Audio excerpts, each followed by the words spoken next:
कुछ ऐसे एंशिएंट प्रजाति के लोग जो फॉरेस्ट में आने वाले सभी टूरिस्ट को उनके ऊपर रिचुअल करके एक ऐसे डीमन के हवाले कर देते जो उस जगह का शैतान हुआ करता था। इस रोमांचक कहानी की शुरुआत होती है डैना और चार्ल्स नाम के एक कपल को दिखाते हुए, जिनकी शादी को अभी 2 साल हो चुके हैं, लेकिन वो अभी तक कोई भी बेबी नहीं करना चाहते। चार्ल्स एक म्यूजिशियन है जिसका अपने दोस्तों के साथ एक बैंड मौजूद है और वहीं डैना एक फोटोग्राफर है। दोनों अपनी लाइफ में खुश थे, लेकिन डैना बच्चे चाहती थी। वहीं दूसरी तरफ चार्ल्स सिर्फ अपनी रिलेशनशिप को आगे बढ़ाकर उसे एंजॉय करना चाहता था, यानी उसे थोड़ा और टाइम चाहिए अपनी फैमिली एक्चुअल में स्टार्ट करने के लिए। चार्ल्स तो यहाँ अपनी वाइफ डैना को एक इम्पोर्टेंट बात बताता है कि वो कुछ महीनों के लिए अपने दोस्तों के साथ बाहर जा रहा है। ये बात सुनकर डैना थोड़ा उदास तो हो गई, लेकिन चार्ल्स ने कहा कि इससे पहले हम एक छोटी ट्रिप पर जाएंगे। दरअसल ये फॉरेस्ट में मौजूद एक ऐसी ट्रिप होती है जिस जगह पर चार्ल्स ने डैना को पहली बार प्रपोज किया था। डैना को उस जगह पर जाना बहुत अच्छा लगता है, इसीलिए उन दोनों ने म्यूचुअल अंडरस्टैंडिंग से ये डिसीजन लिया कि वो उस जगह पर ट्रेकिंग के लिए जाएंगे। लेकिन एट द एंड उन्हें क्या पता था कि वही फॉरेस्ट का ट्रिप उनके लिए जानलेवा बन जाएगा। अब यहाँ अचानक बात करते हुए डैना का तबीयत थोड़ा खराब हो जाती है। वो तुरंत ही वॉशरूम में गई और वॉमिटिंग करने लगी। अब यहाँ डैना कहीं न कहीं चार्ल्स से कुछ छुपा रही थी। वो नहीं चाहती कि इस समय चार्ल्स को कुछ भी पता चले, इसीलिए वो बात बदल देती है। लेकिन चार्ल्स एकदम समझदार था। उसने डैना का कैमरा उठाया और देखा उसमें कई सारे बच्चों की फोटोग्राफ्स हैं, यानी कि डैना एट द एंड बच्चे चाहती है और चार्ल्स नहीं चाहता। खैर इन सारी बातों के बाद डैना और चार्ल्स अपनी तैयारी करके निकल पड़ते हैं उस ट्रिप के लिए। दोनों कार में मौजूद थे और डैना ये समझ चुकी थी कि चार्ल्स को अभी और टाइम चाहिए उनके रिलेशनशिप को ग्रो करने के लिए, इसीलिए वो और भी ज्यादा इन चीजों में बात करने के बजाय टॉपिक बदल देती है और कहती है कि हमें तो बोट बुक करनी होगी, क्योंकि जिस ट्रिप पर वो जा रहे हैं उसके लिए उन्हें एक लेक पार करनी होगी। चार्ल्स गलती से वो बोट बुक करना भूल गया था, इसीलिए वो जल्द से जल्द अपनी कार एक साइड वाले रास्ते पर रुकाता है। वहाँ पर एक आदमी था जो ये सारे इक्विपमेंट्स प्रोवाइड करता। चार्ल्स अंदर चला गया वो बोट को लेने के लिए। वहीं बाहर की तरफ डैना अपने कैमरे से फोटोग्राफ्स खींचते जा रही थी। वो देख पाती है कि कुछ ग्रुप के लोग बहुत सारे इक्विपमेंट्स अपने कार के अंदर भर रहे हैं। अब ये चीजें क्या थी और वो ऐसा क्या करने जा रहे हैं फॉरेस्ट में, ये थोड़ी देर में ही पता चल जाएगा। डैना इन चीजों पर ज्यादा ध्यान नहीं देती, लेकिन उसकी नजर तभी एक पोस्टर पर गई। वो तो एक मिसिंग लेडी की पोस्टर थी, लेकिन डैना इसलिए शॉक हो गई क्योंकि वो लेडी प्रेग्नेंट होती है। चार्ल्स भी अपने काम करके वापस आ चुका था, इसीलिए डैना भी कार के अंदर बैठ जाती है। दोनों निकल चुके थे अपने उसी फेवरेट फॉरेस्ट वाले एरिया में। थोड़ी ही देर में वो लेक के पास उनका बोटमैन पहुंच चुका था, इसीलिए दोनों वहां जाकर बैठ जाते हैं। धीरे धीरे कुछ ही मिनटों में उन्हें लेक भी पार कराया जाता है और वो अपनी ट्रेकिंग स्टार्ट कर देते हैं। दोनों ने अपने काम के सारे इक्विपमेंट्स लिए थे जो इस पूरे फॉरेस्ट में सरवाइव करने के लिए जरूरी होता है, पर जिस चीज से उन दोनों को खतरा था उसके बारे में तो उन्होंने सोचा भी नहीं होगा। जैसे ही दोनों घने फॉरेस्ट के अंदर जा रहे थे तभी हमें एक पेड़ के पीछे किसी का बैकपैक दिखाया जाता है। ये बैकपैक बहुत बुरी कंडीशन में था, यानी उनसे पहले भी कोई यहाँ पर आया हुआ है। अब डैना और चार्ल्स को काफी देर हो चुकी थी और रात भी होने वाली होती है, इसीलिए उन्होंने एक अच्छी जगह देखी और वहाँ अपना टेंट बिछा लिया। रात के समय सोने से पहले डैना और चार्ल्स बहुत सारी बातें कर रहे थे, लेकिन चार्ल्स को सबसे ज्यादा नींद आ रही थी, इसीलिए वो दूसरी तरफ जाकर सो गया। डैना भी सोने का ट्राई करती है, लेकिन वो सो नहीं पाती, इसीलिए तुरंत ही वो अपना कैमरा लेकर बाहर आकर कुछ फोटो शूट करने लगी। लेकिन जब वो अपने द्वारा खींची गई फोटोज को लगातार देखती जा रही थी तभी वो एकदम दंग रह गई, क्योंकि एक फोटो में पेड़ के पीछे कोई तो मौजूद था। ये किसी इंसान की परछाई होती है, जैसे कोई उसके ऊपर नजर रख रहा हो। डैना इस बात से बहुत ही ज्यादा डर गई और तुरंत ही जाकर चार्ल्स को बताने लगी, लेकिन चार्ल्स इन चीजों पर बिल्कुल भी बिलीव ना करते हुए ये कहता है कि वो भी किसी पेड़ का हिस्सा होगा, इसीलिए डरने की ऐसी कोई भी बात नहीं है। लेकिन डैना के मन में वो एक चीज खटक रही थी, इसीलिए वो सोती नहीं और बाहर की तरफ अपनी छानबीन करते रहती है। इस समय तो पूरी तरीके से रात हो चुकी थी और आसपास कुछ दिखाई भी नहीं देता, फिर भी डैना से जितना बन पड़ रहा था वो उतनी कोशिश करती है, पर अफसोस उसके हाथ कुछ लगा नहीं और अब वो यही मानने लगी थी कि ये उसका वहम था। डैना अब थकने के बाद वापस टेंट में आकर सो जाती है, लेकिन अब थोड़ी ही देर बाद कई सारे गन शॉट की आवाज आई। ये फॉरेस्ट के काफी अंदर वाले एरिया से आ रही थी, जिसे सुनकर डैना उठ जाती है, पर इस कंडीशन में बाहर निकलना उसे भी काफी डरा दे रहा था, इसीलिए वो टेंट में चार्ल्स के साथ चुपचाप सो जाती है। सुबह होने पर जब चार्ल्स उठ रहा था तो डैना उसे बताने की कोशिश कर रही थी, लेकिन वो इस वजह से रुक जाती है कि वो उसके ऊपर भरोसा नहीं करेगा। हमें तो इस मोमेंट पर डैना की तबीयत खराब होते हुए भी दिखाई गई और उसे कई बार वॉमिटिंग भी होती है, पर डैना इन बातों को चार्ल्स को बिल्कुल भी नहीं बता रही थी।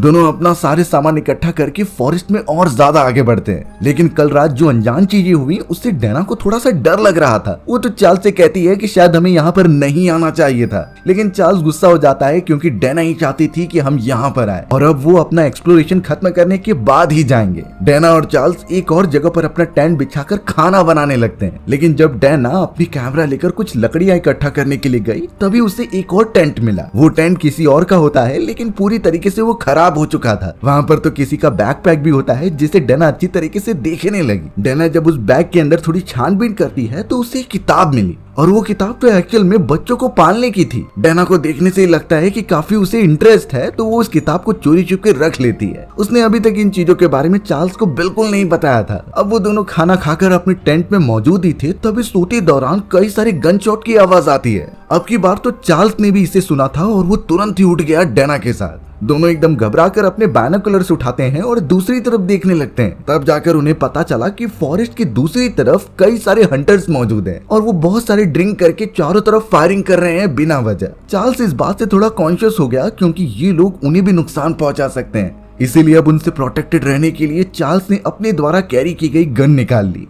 ये गन देखकर डैना उस पर गुस्सा करने लगी क्योंकि इस बारे में चार्ल्स ने उसे कुछ नहीं बताया था। अपने पास इस तरीके से गन रखना काफी खतरनाक हो सकता है, लेकिन चार्ल्स ये सिर्फ अपनी और उसकी प्रोटेक्शन के लिए कैरी कर रहा था। डैना चार्ल्स को वहां जाने से रोकती है और वो सारे हंटर्स कई बार शूट करते ही जा रहे थे। अचानक फॉरेस्ट में से एक और आवाज आई जो बहुत ही अजीब थी। वो किसी जानवर और इंसान की आवाज का मिक्सचर होता है और वो इतनी ज्यादा खतरनाक थी कि सारे हंटर्स भी एकदम घबरा गए। देखकर ऐसा लग रहा था कि उन्हें आसमान में कुछ तो उड़ता हुआ दिखाई दे रहा है और इसीलिए वो अंधाधुंध उसके ऊपर फायर करते जा रहे हैं। डैना और चार्ल्स अभी भी इन चीजों से एकदम अनजान थे कि वो कौन सी खतरनाक चीज है। कई देर तक वो सारे ग्रुप के हंटर्स एकदम परेशान रहने लगे और जब वो खतरनाक ग्राउलिंग आवाजें और भी ज्यादा पास आ गई तो वो सब बहुत ही जल्द से जल्द वहां से भागने लग जाते हैं जैसे कोई बड़ी सी आपदा आ गई हो। चार्ल्स गन लेकर तुरंत ही टेंट से बाहर चला जाता है और डैना को वहीं अंदर रहने के लिए कहता है। डैना काफी डर गई थी लेकिन वो वेट करते रहती है। थोड़ी देर बाद अचानक चार्ल्स वापस टेंट में आता है लेकिन उसके साथ एक घायल आदमी मौजूद था। वो आदमी बहुत ही ज्यादा जख्मी होता है और उसके पैरों पर काफी अजीब तरीके के निशान मौजूद थे। डैना और चार्ल्स उस घायल आदमी की मदद करना तो चाहते थे लेकिन वो बहुत आवाजें कर रहा था। चार्ल्स को बिल्कुल भी कंट्रोल नहीं हुआ और उसने तुरंत ही उस आदमी को पंच मारकर बेहोश कर दिया क्योंकि इसके अलावा कोई भी ऑप्शन नहीं बचा था। अब इसके बाद तुरंत ही चार्ल्स और डैना उस आदमी की मरहम पट्टी करने लगते हैं और जिन जिन जगहों पर घाव लगे हुए थे उसकी दवा करते हैं। पर अचानक चार्ल्स ने उस आदमी की बॉडी में एक अजीब तरीके का नाखून देखा। वो जानवर किसी बड़े और खौफनाक जानवर का क्लॉ लग रहा था जो इस तरीके से उस आदमी की बॉडी में चिपक गया है। थोड़ी देर तक वो दोनों उस आदमी का इलाज करते रह गए लेकिन लग नहीं रहा था कि वो बच पाएगा। डैना और चार्ल्स तो अपनी पूरी कोशिश कर रहे थे उस आदमी को ठीक करने का। डैना का तो यही सजेशन होता है कि हमें इसे जल्द से जल्द हॉस्पिटल लेकर जाना होगा क्योंकि यहाँ इसका इलाज होना बहुत मुश्किल है। अगर वो दोनों किसी भी तरीके से उन हंटर्स की कार तक पहुँच जाएं तो यहाँ से निकला जा सकता है। वो दोनों तो फिलहाल मिलकर इस जगह से निकलने का ही प्लान बना रहे थे लेकिन तभी अचानक उनके टेंट के बाहर कुछ आवाज सुनाई दी। ये आवाज बहुत ही ज्यादा तेज होती है जैसे कोई भारी कदमों से उसके आसपास चल रहा है। उसे सेंस करके डैना और चार्ल्स एकदम से रुक गए जैसे कि कोई बड़ी सी चीज बाहर उनका इंतजार कर रही है। चार्ल्स ने डैना को इशारा किया कि हमें बिल्कुल भी आवाज नहीं करनी है। बाहर की तरफ जो भी खतरनाक जानवर है वो थोड़ी देर में चला जाएगा। होता भी कुछ ऐसा ही है क्योंकि बिल्कुल भी रिएक्ट ना करने के बाद वो चला गया वहां से। अचानक वो बेहोश हुआ आदमी भी उठ जाता है और काफी पैनिक हो जाता है लेकिन डैना और चार्ल्स उसे कंफर्टेबल कराते हैं कि वो उसकी मदद कर रहे हैं। बातचीत करने पर उस आदमी ने अपना नाम शॉन बताया जो यहाँ पर हंटिंग का काम करता था लेकिन उसके ऊपर किस चीज ने हमला किया यही चीजें चार्ल्स और डैना उससे पूछने लगे थे। शॉन इतना ज्यादा डरा हुआ था कि वो उस चीज के बारे में बात भी नहीं करना चाहता। पर यहाँ सबसे पहले चार्ल्स ने एक पेन किलर दिया ताकि शॉन की बॉडी में जितने भी घाव लगे हैं उसका उसे दर्द ना हो। पहले तो शॉन ने चार्ल्स के ऊपर भरोसा नहीं किया लेकिन डैना के समझाने पर वो उस गोली को खा लेता है। शॉन इस मोमेंट पर खुद बता रहा था कि मैं एक हंटर हुआ करता था। कुछ महीनों पहले उसका भाई इसी जगह पर हंटिंग करने आया था और उस जगह पर उसने ऐसी खौफनाक चीज देखी जिसके बारे में वो बता ही नहीं पाया और आज जाकर कितने दिन बीत गए उसका भाई वापस नहीं लौटा है। तो इसलिए शॉन हर दिन यहाँ पर अपने भाई को सर्च करने के लिए आता है और चाहे कुछ भी हो शॉन उससे बदला लेकर रहेगा। इस मोमेंट पर चार्ल्स और डैना को ये नहीं समझ रहा था कि शॉन किससे बदला लेने की बातचीत कर रहा है। आखिर वो कोई इंसान है या फिर जानवर। खैर शॉन ने इन चीजों के बारे में बिल्कुल भी स्पेसिफाई नहीं किया और मौका देखकर उस पेन किलर को तुरंत ही अपने मुंह से थूक दिया था। यानी अभी भी उसे डैना और चार्ल्स के ऊपर बिल्कुल भी भरोसा नहीं है। बाहर की तरफ से अभी भी आवाजें गूंजती जा रही थी जैसे से कोई तो मौजूद है जो उनका इंतजार कर रहा है। शॉन ने तो चार्ल्स को सिर्फ एक ही इंस्ट्रक्शन दी है कि जो भी दिखाई दे उसके ऊपर शूट कर दो, नहीं तो तुम और तुम्हारी वाइफ बुरी तरीके से मारे जाओगे। चार्ल्स ने अपनी गन हाथ में ली थी, लेकिन फिर भी उसे बहुत ज्यादा डर लग रहा था। अचानक टेंट के ऊपर से कोई हमला कर देता है और बड़े बड़े नाखूनों से उसे फाड़ देता है। इतने बड़े नाखून तो आज तक उन्होंने किसी भी जानवर के नहीं देखे थे। वो जो भी चीज थी बहुत ही ज्यादा डार्क होती है और खौफनाक होती है। डैना, चार्ल्स और शॉन तो डर के मारे उसी टेंट के अंदर छुपे रह गए। किसी की हिम्मत नहीं हुई बाहर आने की। फाइनली हमें घनी रात के अंदर एक बहुत ही खतरनाक हाथ दिखाया जाता है जो उसी क्रिएचर का था। उसकी पूरी बॉडी किसी इंसान जैसी दिख रही थी और वो 2 पैरों पर चल रहा था, यानी ये किसी खतरनाक क्रिएचर से भी ऊपर की प्रजाति है। डैना और चार्ल्स इतना ज्यादा डर चुके थे कि उसके बाद सोने का उन्हें ख्याल ही नहीं आया। पूरी रात चार्ल्स गन लेकर पहरा देते रहा ताकि वो क्रिएचर अंदर ना घुस जाए। लेकिन सारे खतरनाक चीजों की तो ये शुरुआत है। चार्ल्स हाथ में गन लेकर लगातार यही कह रहा था कि हमें सुबह होने का इंतजार करना चाहिए और अगर उन्हें कैसे भी करके हंटर्स की गाड़ी मिल गई तो वो यहाँ से निकल सकते हैं। लेकिन इस समय शॉन पता नहीं क्यों नेगेटिव बातें करने लगा था। वो तो ये कहता है कि अगर तुम जरा भी कोशिश करोगे यहाँ से निकलने का तो वो तुम्हें मार डालेगा। उसकी नजर हमारे हर एक मोमेंट पर बनी है। पर जब चार्ल्स और डैना उस अजीब सी चीज के बारे में पूछ रहे थे तो शॉन कुछ नहीं बता रहा था, जैसे कि उसे खतरनाक चीज के बारे में पता है बट बताने से डर रहा है। देखते ही देखते पूरी रात ऐसे ही गुजर जाती है। सुबह होने पर चार्ल्स सोया हुआ था। शॉन जगा होता है जो कि डैना से बातचीत कर रहा था कि उसकी जान बचाने के लिए शुक्रिया, लेकिन डैना बता रही थी कि उसकी जान उसने नहीं बल्कि उसके हस्बैंड चार्ल्स ने बचाई है। शॉन तो जवाब देने के बजाय डैना को देखने लगा और ये कहता है कि तुमसे मेरी वाइफ जैसी दिखती हो। उसने तो अपनी वाइफ की फोटोग्राफ दिखाई जो जानी पहचानी लग रही थी। वो दोनों इस बारे में और कुछ बात कर पाते तभी बाहर से कुछ आवाज आई। ये आवाज किसी के चिल्लाने की थी जो मदद मांग रहा था। जैसे ही डैना, चार्ल्स और शॉन बाहर की तरफ देखते हैं तो पता चला कि थोड़ी दूरी पर एक आदमी मौजूद है। ये पता चला कि थोड़ी दूरी पर एक आदमी मौजूद है जो एकदम घायल अवस्था में आगे बढ़ रहा है। ध्यान से देखने पर पता चला कि ये तो शॉन का वो हंटिंग वाला साथी है जो उसके साथ यहाँ पर शिकार करने आया था। उसकी हालत इतनी ज्यादा खराब थी कि वो अपने पैरों पर भी नहीं खड़ा हो पाता। इस समय चार्ल्स बहुत ही ज्यादा कॉन्शियस हो गया और वो उस आदमी की मदद करना चाहता था, लेकिन डैना उसे रोकती है क्योंकि ये बहुत खतरनाक हो सकता है। थोड़ी देर तक वो आदमी तड़पता रहा और फिर बाद में हमें वो अजीब सी क्रिएचर दिखाया गया, यानी वो दिन के समय भी एकदम एक्टिव है और उन सभी की आंखों के सामने उन्होंने शॉन के उस फ्रेंड को मार दिया और घसीटता हुआ लेकर चला गया। उस आदमी के चिल्लाने की आवाज एकदम से बंद हो जाती है। ये देखकर वो सभी इतना ज्यादा चौंक गए थे क्योंकि अब तक तो उन्हें लग रहा था कि वो बच गए हैं, लेकिन बाहर निकलना खतरे से खाली बिल्कुल भी नहीं है। शॉन ये देखकर हंस रहा था और सिर्फ इतना कहता है कि हम में से कोई नहीं बचने वाला। पर डैना उससे बार बार पूछ रही थी कि ये आखिरकार कौन सा जानवर है और तुम हमसे क्या छुपा रहे हो। डैना इसीलिए शॉक थी क्योंकि कल रात उस क्रिएचर के पास बहुत मौके थे उन पर अटैक करने के, लेकिन फिर भी उसने हमें नहीं मारा। पहले तो शॉन उसे कुछ भी बताने के लिए राजी नहीं होता, लेकिन बार बार इंसिस्ट करने पर आखिरकार वो उसे एक कहानी बताता है। ये कहानी सीधा रिलेटेड थी उस खतरनाक क्रिएचर डीमन से। शॉन कहने लगा कि कई साल पहले इस फॉरेस्ट में एक बहुत ही बड़ा टाउन हुआ करता था। वहाँ पर बहुत सारे पिछड़े जमाने के लोग रहा करते थे। एक दिन वो सारे गांव वालों ने एक अजीब सी लेडी को पकड़ा और उसे अपने विलेज के अंदर लेकर आए। उस विलेज में जितने बूढ़े लोग रहते थे उन्होंने अपने सुपरस्टिशन के हिसाब से ये आदेश दिया कि इस लेडी को मारना होगा क्योंकि ये बहुत बड़ा खतरा है हमारी पूरी प्रजाति के लिए। सभी लोग विलेजर्स की बात मानने लगे और उस अकेली लेडी को जान से मार दिया।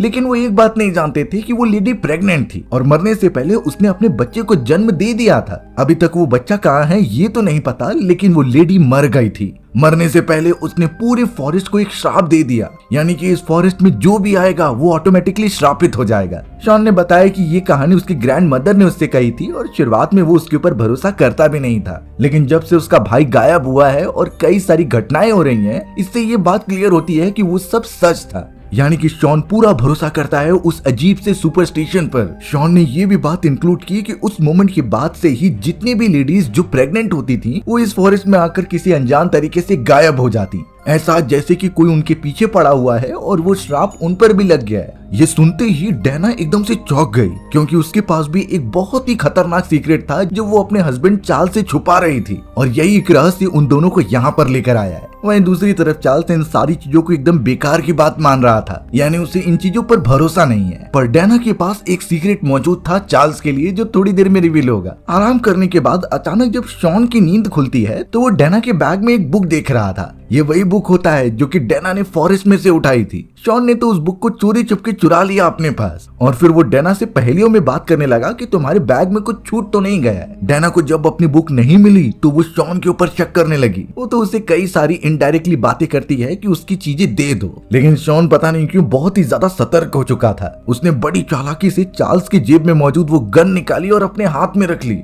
चार्ल्स को जब ये पता चला तो वो शॉन को रोकने के लिए चला जाता है। दोनों में कुछ देर तक बहुत ही ज्यादा छीना झपटी हुई और शॉन ने अचानक गन चला दी। वो गोली सीधा जाकर चार्ल्स के पैर पर लगती है और चार्ल्स एकदम घायल होकर नीचे गिर गया। शॉन ने तो वो गन चार्ल्स और डैना के ऊपर तान दी थी और कहने लगा कि मुझे यहाँ से निकलने का रास्ता बताओ। डैना बिल्कुल भी डर नहीं रही थी क्योंकि उसे पता था कि शॉन उन पर हमला नहीं करेगा। डैना शॉन से असली रियलिटी पूछती है कि तुम यहाँ पर कैसे आए और वो क्रिएचर क्या है। तब जाकर शॉन उनकी तरफ पॉइंट करते हुए कहता है कि लास्ट टाइम उस क्रिएचर ने हम पर इसलिए हमला नहीं किया क्योंकि डैना प्रेग्नेंट है और वो यहाँ पर एक्चुअल में डैना को ही लेने आया था। ये सुनते ही चार्ल्स एकदम चौंक गया और वो क्वेश्चन करने लगा, लेकिन डैना उसे समझाती है कि ये बात सच है, वो प्रेग्नेंट है और ये सारी बातें उसने चार्ल्स से छुपाई थी। डैना ने अच्छे से बताना स्टार्ट किया कि चार्ल्स अभी बेबी के लिए रेडी नहीं था, तो जब ये प्रेगनेंसी की बात सामने आई तो डैना अबॉर्शन कराना चाहती थी। लेकिन अब जो कंडीशन दिखाई दे रही है इसमें डैना अपने बच्चे को रखना चाहती है, यानी अब चाहे कुछ भी हो जाए वो इसे आगे लेकर बढ़ेगी। चार्ल्स इस बात से थोड़ा सा हर्ट होता है क्योंकि इतना बड़ा म्यूचुअल डिसीजन डैना ने अकेले ले लिया। शॉन भी उनकी बातें सुन रहा था और इस मोमेंट पर डैना ने चालाकी दिखाई। नीचे की तरफ उस क्रिएचर का एक नाखून मौजूद था जिसे कि डैना उठा लेती है और तुरंत ही शॉन पर हमला करती है। शॉन को उसने काफी ज्यादा घायल कर दिया था और उससे गन भी छीन ली थी। चार्ल्स भी तुरंत ही वहाँ आकर किसी भी तरीके से डैना की मदद करता है। दोनों ने मिलकर शॉन के हाथ पकड़ लिए और बाहर निकालकर एक पेड़ के चारों तरफ बांध दिया। बेचारा शॉन अब एकदम निहत्था था। डैना और चार्ल्स अब जो चाहे उसके साथ कर सकते हैं, पर अभी भी सबसे बड़ा खतरा तो फॉरेस्ट में ही था। डैना तो चार्ल्स को भी टेंट में लेकर आकर उसके पैर पर लगे हुए जख्मों की मरहम पट्टी करती है। चार्ल्स ने डैना को समझाया कि तुम्हें यहाँ से निकलना होगा और मदद लेकर आनी होगी क्योंकि यहाँ जो कंडीशंस हैं वो आउट ऑफ कंट्रोल हो रही हैं। डैना जो एकदम परेशान थी वो जब बाहर की तरफ देखती है तो पता चला कि चार्ल्स को जिस पेड़ से बांधा गया था वो वहाँ से बाहर निकल चुका है। वो तो चारों तरफ बाइनोकुलर से देखने लगी। चार्ल्स तो झाड़ियों के पीछे अपनी जान बचाकर अपने साथी के डेड बॉडी के नीचे जाकर छुप गया, शायद इससे वो क्रिएचर से बच जाए। इस मोमेंट पर चार्ल्स के मना करने के बावजूद डैना बाहर निकलती है एक आवाज सुनकर और उसके हाथ में अभी भी गन मौजूद थी अपनी प्रोटेक्शन के लिए। जैसे ही वो एक पेड़ के पीछे देखती है तभी उस क्रिएचर के हाथ दिखाई दिए। डैना उस पर फायर करने के लिए तैयार थी और जैसे ही क्रिएचर पेड़ के पीछे से निकला तो वो एकदम चौंक गई क्योंकि ये कोई जानवर नहीं बल्कि एक इंसान का ही रूप था जिसके बॉडी पर बहुत अजीब तरीके के स्ट्रक्चर्स बने थे। लेकिन यहाँ उस पर हमला करने के बजाय डैना अजीब सी सोच में पड़ गई। उस अजीब से क्रिएचर की प्रजाति को देखने के बाद उसे एक अजीब सा कनेक्शन महसूस होने लगा। डैना तो उस अजीब से प्राणी को अपने पास आने की परमिशन देती है। वो अजीब सा फीमेल इंसानी क्रिएचर तुरंत ही डैना के पास आकर उसके पेट को टच करता है, यानी उसे सेंस हो चुका था कि डैना प्रेग्नेंट है। लेकिन तभी अचानक पीछे से कोई फायर करता है गन लेकर। ये चार्ल्स था जो इस तरीके से देखकर काफी डर गया और उस क्रिएचर को गोली मार दी। वो इंसानी क्रिएचर जमीन पर गिर पड़ा और अब चार्ल्स डैना को जल्दबाजी से यहाँ से भागने के लिए कहता है ताकि वो उन हंटर्स की गाड़ी लेकर यहाँ मदद लेकर आए। डैना चार्ल्स की बताई गई चीजों पर अमल करती है और सीधा भागने लगती है उन हंटर्स के कैंप के पास। चार्ल्स बेचारा जिसके पैर पर काफी चोट लगी थी वो वापस से टेंट के अंदर चला गया। पता नहीं उसके ऊपर अब कौन सा खतरा वापस आने वाला है। डैना बहुत तेजी से फॉरेस्ट में जाती है और उन सारे हंटर्स के कैंप तक पहुंचने के बाद सिर्फ उसे डेड बॉडीज ही दिखाई दे रही थी, यानी क्रिएचर ने उन हंटर्स की टीम को खत्म कर दिया है। वो एक गाड़ी लेती है और वहाँ से निकलने का ट्राई करती है, पर अब हमें चार्ल्स के पास दिखाया गया कि उसी क्रिएचर जैसे कई सारे और मौजूद हैं जो अब उसके पास आते जा रहे हैं हमला करने के लिए। चार्ल्स जोर जोर से चिल्लाने लगा था, इसीलिए डैना उसकी मदद करने से रोक नहीं पाती। वो फिर से तुरंत ही भागते हुए चार्ल्स के टेंट के पास आई। डैना जब तुरंत ही चार्ल्स के टेंट में आती है तो वहाँ मौजूद जितने भी क्रिएचर्स थे वो वहाँ से चले गए। ऐसा लग रहा था कि वो डैना से डर रहे हैं। चार्ल्स यहाँ डैना की देखरेख कर रहा था और पता चला कि डैना के पेट में दर्द होने लगा है। चार्ल्स जब उसे सेंस करता है तो पता चला कि डैना का पेट काफी बड़ा हो चुका है और ऑब्वियसली वो बच्चे को जन्म देने वाली है। दरअसल बात ये थी कि उस क्रिएचर ने डैना के पेट पर टच किया था तो उसने उस समय पर डैना को इन्फेक्ट कर दिया था, यानी एक तरीके से डैना का बेटा भी जो अभी तक बाहर नहीं निकला है वो इन्फेक्ट हो चुका है। इतने कम समय में वो बाहर भी निकल जाएगा, यानी वो क्रिएचर का बच्चा है। चार्ल्स डैना को शांत कराता है और उसने ये भी नोटिस किया कि डैना भी उन क्रिएचर्स में कन्वर्ट हो रही है, यानी अब उसके पास बहुत ही ज्यादा कम समय बचा है। डैना अब इतना ज्यादा डर गई कि वो चार्ल्स को यहाँ से भागने के लिए कहती है क्योंकि उसे कुछ सेंस होने लगा था कि उनके पास कोई बढ़ रहा है। अब अचानक उस जगह पर एंट्री होती है शॉन की, जिसके हाथ में शॉटगन थी। उसने चार्ल्स और डैना दोनों के ऊपर पॉइंट कर दिया और कहने लगा कि मुझे सिर्फ डैना की जरूरत है उन डीमन से अपनी वाइफ को छुड़ाने के लिए। यानी एक्चुअल बात ये थी कि शॉन का कोई भाई यहाँ पर गुम नहीं हुआ था, बल्कि जिस मिसिंग लेडी की उन्होंने पोस्टर देखी थी वो उसकी वाइफ होती है, और वो भी इस तरीके से फॉरेस्ट में गायब हो गई। शॉन को पता था कि उसकी वाइफ को उन्हीं डीमंस ने चुराया है, तो इसलिए अब शॉन डैना का यूज करने वाला था अपनी वाइफ को वापस लेने के लिए। यानी अगर वो डैना को उनके हवाले कर देगा तो शायद शॉन को उसकी वाइफ वापस मिल जाए। लेकिन डीमंस के साथ डील करना बहुत खतरनाक हो सकता है। डैना और चार्ल्स को सारी सच्चाई अब पता चल चुकी थी, लेकिन तभी अचानक पीछे से कोई क्रिएचर आया और सीधा शॉन के ऊपर हमला कर दिया।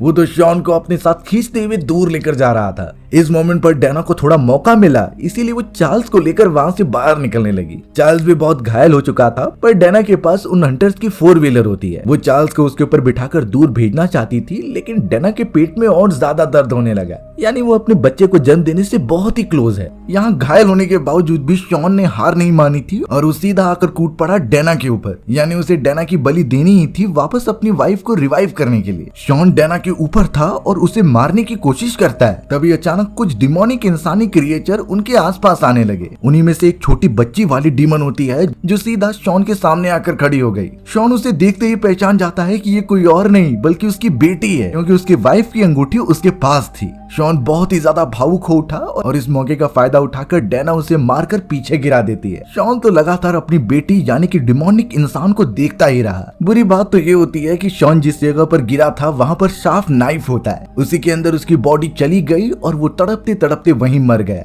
यहाँ दूसरी तरफ डैना के ट्रांसफॉर्मेशन एकदम जल्दी हो रहा था उन क्रिएचर्स में, यानी उसकी पूरी बॉडी उन्हीं डेमंस में कन्वर्ट हो रही है। वो जल्दी से उस डेमन में कन्वर्ट हो जाए इससे पहले वो चार्ल्स से कुछ कहना चाहती थी। चार्ल्स बेचारा साइड में एकदम घायल पड़ा हुआ होता है, लेकिन डैना से वो डर नहीं रहा था। डैना पूरी तरीके से एकदम आउट ऑफ कंट्रोल हो चुकी थी और चार्ल्स के पास आकर उसे टच करती है। वो अपने उन सभी पलों को याद कर रही थी जो उसने चार्ल्स के साथ गुजारे, लेकिन डैना को पता था कि चार्ल्स का आगे चलकर क्या हाल होने वाला है, तो इसलिए डैना ने चार्ल्स का सर पकड़ा और उसे मोड़कर उसे मार दिया, क्योंकि यही एक चीज उसके लिए बेस्ट हो सकती थी। अब हमें उस जगह पर उन सारे क्रिएचर्स और डीमन की रानी दिखाई जाती है, यानी जिससे इस फॉरेस्ट के अंदर श्राप स्टार्ट हुआ था वो लड़की। देखकर ऐसा लगता है कि वो डैना के मन को कंट्रोल कर रही है और अब डैना के पेट में काफी दर्द भी होने लगा। डैना को ये सहन नहीं हो रहा था, इसीलिए वो नीचे गिर गई और अब धीरे धीरे वो सभी डीमंस मिलकर उसके बच्चे को बाहर निकालते हैं। वो सारे डीमंस डैना को घेर लेते हैं और अपना वो रिचुअल स्टार्ट कर देते हैं जो इस पूरे फॉरेस्ट से जुड़ा हुआ था। डैना को बहुत ज्यादा पेन हो रहा होता है क्योंकि अब उसकी लाइफ में कोई बचा नहीं है। उसका हस्बैंड उसके ही रीजन की वजह से मारा गया और अब उसका बच्चा पैदा होने वाला है,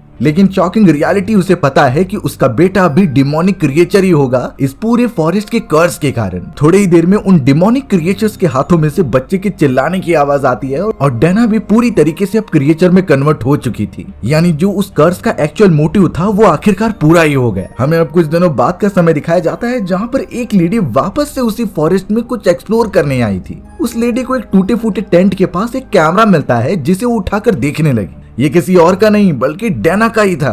यानी वो जो कर्स फॉरेस्ट डिमांड करता है उसका साइकिल हमेशा चलता ही रहेगा। उसने अपने नए शिकार को ढूंढ लिया है और शायद ये चीजें कभी खत्म नहीं होने वाली। तो आखिरकार ये फॉरेस्ट और वो खतरनाक क्रिएचर्स कहाँ से आए हैं ये एकदम कंफ्यूजिंग है, लेकिन ये बात साफ देखी जा सकती है कि इसका रिलेशन कहीं ना कहीं मदरहुड से है, क्योंकि सबसे पहले इस पूरे कर्स की शुरुआत उसी प्रेग्नेंट लेडी से हुई थी जिसे कि उस पूरे विलेजर्स ने बहुत बुरी तरीके से मार दिया था। उसके बाद ही इस पूरे फॉरेस्ट पर कर्स पड़ा और जो भी लेडी इन फ्यूचर यहाँ पर आती वो अपने आप ही इस कर्स के अंदर ज्वाइन हो जाती, जैसे कि डैना और शॉन की वो वाइफ जो गायब हो चुकी थी इसी फॉरेस्ट में। और ऑब्वियसली ये डिमोनिक शक्तियां उन लोगों पर हावी ज्यादा होती हैं जो लेडी अपने बच्चों को एक्सेप्ट नहीं करती। डैना का मन भले ही शुरुआत में वैसा हुआ करता था पर अब वो चेंज हो चुकी है। उसने चार्ल्स को भी इसी इन्फ्लुएंस में मारा क्योंकि वो डिमोनिक शक्तियां उससे कंट्रोल कर रही थी। लेकिन अब ये बात क्लियर है कि वो सारी कर्स शक्तियां रुकने नहीं वाली जब तक वो कर्स पूरी तरीके से खत्म नहीं हो जाता। तो हमने बहुत सारी कहानियों में देखा ही है कि अगर किसी कर्स को खत्म करना है तो उसके सबसे जड़ पर जाना होगा जब वो शुरू हुआ था। तो उन सारे डिमोनिक क्रिएचर्स में हमें उस औरत को ढूंढना है जो उन सब की रानी है और उसी से सब शुरू हुआ था। अगर हम उसे मार दे या फिर खत्म कर दे तो वो कर्स ऑटोमेटिकली खत्म हो जाएगा। इस बारे में आप सब क्या सोचते हो कमेंट सेक्शन में बता देना। बाकी अगर आपको मेरा नरेशन 1% भी अच्छा लगा होगा ना तो वीडियो को लाइक एंड चैनल को सब्सक्राइब कर देना।